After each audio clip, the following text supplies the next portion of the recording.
представляю ножик. Такой красавчик. Смотрим спокойно, внимательно.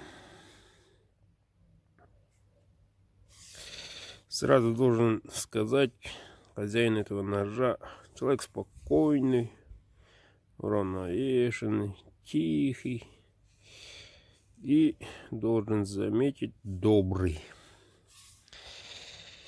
Как видите, в бычьем хвосте светлом. Открываем.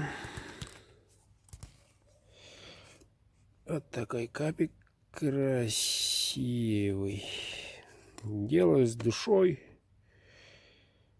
Равномерно.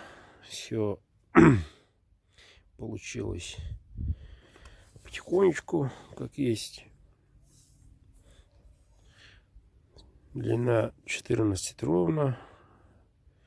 Кованый дол. Клеймо мастера. Ну-ка, получается вот так. Да.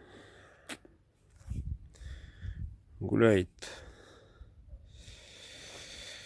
Так, едет этот ножик в Хабаровский край. Поселок Новое Устье. Вячеслав. Сегодня отправляю.